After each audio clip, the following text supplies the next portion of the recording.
Привет, друзья! Сегодня мы отправимся на Ближнего Востока и приготовим идеальный хумус.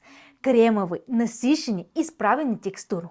И если вы думали, что домашний хумус это сложно, то я уверена, что после этого видео ваше мнение поменяется. Так что, как всегда, следите за руками, а мы поехали! Основа хумуса это нут, вот такой вид гороха. Вот такие маленькие симпатичные шарики.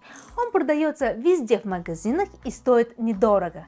Я взяла 150 грамм нута, который сейчас мне нужно залить с холодной водой и оставить на ночь.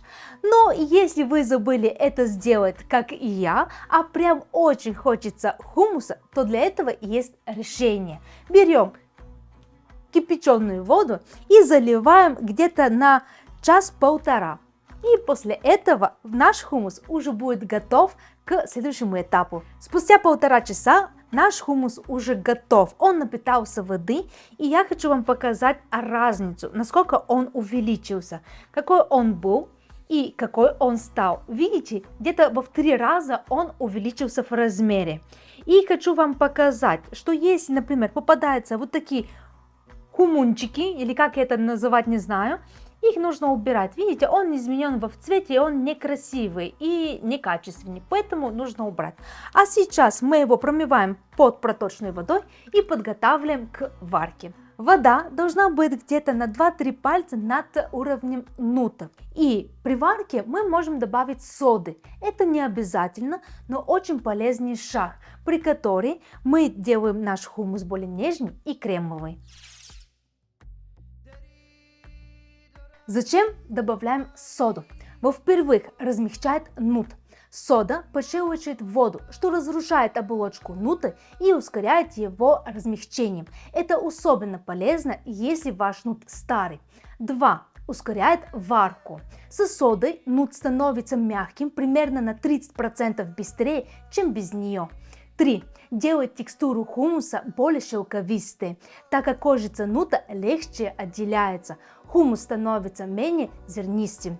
И 4. Конечно же, облегчает наше пищеварение. Все, варим. Один из основных ингредиентов нашего хумуса это будет чеснок. В большинстве рецептов вы встретите, когда они добавляют просто свежий чеснок. Но я пошла чуть дальше, и я хочу приготовить конфи из чеснока. Поэтому мы добавляем в сотейники масло и отправляем наш чеснок. Мы его будем обжаривать очень медленно, так, чтобы он получил, знаете, такой золотистый коричневенький цветик. Спустя 45 минут наш нут готов. Как это понять? Берем одно зернышко и вот так придавливаем между наших пальцев. Если оно раздавливается, значит нут готов. И сейчас нам нужно его промыть, чтобы мы убрали лишнюю шелуху. Вот видите, какая она? Она будет просто мешать нашей консистенции. Поэтому мы будем избавляться от нее.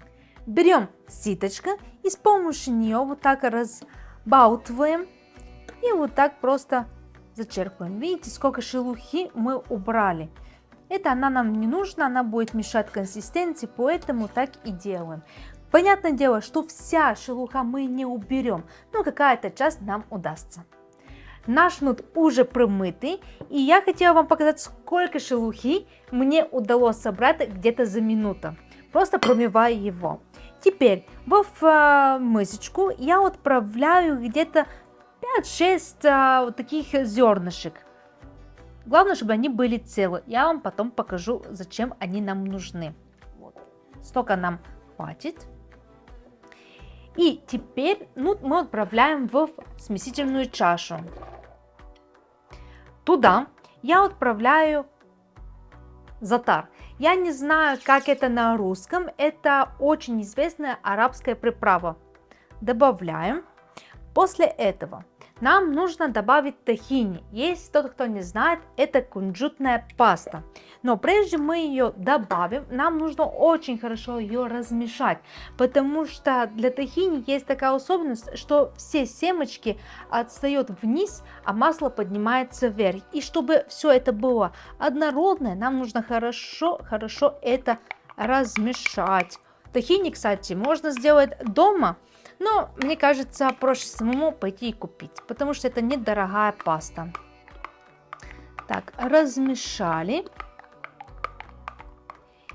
И добавляем 1 столовая ложка.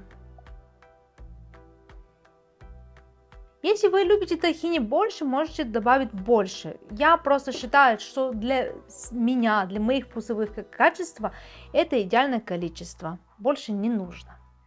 К это все богатство мы добавляем чеснок. Посмотрите, как он получился, какой золотой. И масло, в которое он жарился, он придобил такой интересный чесночный привкус. Добавляем абсолютно все. Добавили. И сюда мы добавляем сначала цедра 1 лимона. Главное, его помойте сначала, прежде чем вы ее будете добавлять. Цедру мы добавляем только верхнюю часть, без белую, чтобы никакая горечь не добавили. И добавляем сок 1 лимона. Я его пропускаю через ситочко, в случае чего какая-то косточка есть, может быть, вот она и есть. Наша ситочка ловит, и она не попадает просто в наш будущий хумус. Добавляем соль по вкусу.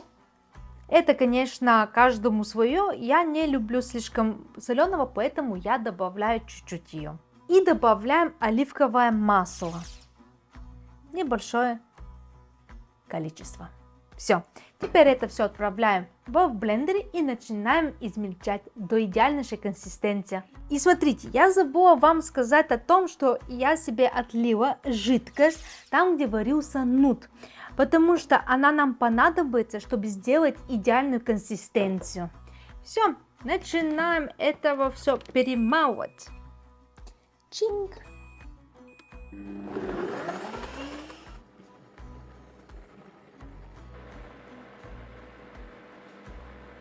Наш хумус готов. И помните, я оставляла там 4-5 зернышки. Нам нужно их поджарить, чтобы они получили тоже такой золотистый цвет. Давайте будем приступать к подаче.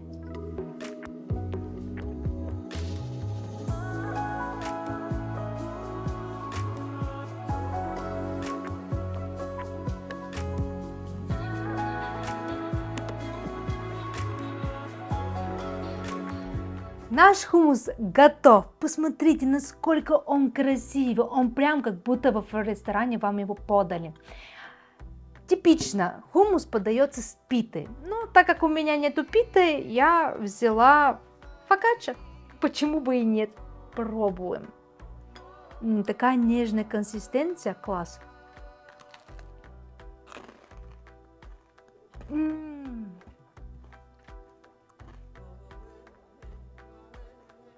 Это очень вкусно. Я ела хумус в Египте, в Дубае. Но вот это просто нечто. Это настолько кремовая консистенция, она настолько нежная. И вот этот лимонный цедр, который сверху, она дает такая свежесть, просто изумительно. Очень вкусно. Рекомендую. Ребята, если вам понравился сегодняшний рецепт, поставьте лайки, подпишитесь на наш канал и до новых вкусных встреч. Пока!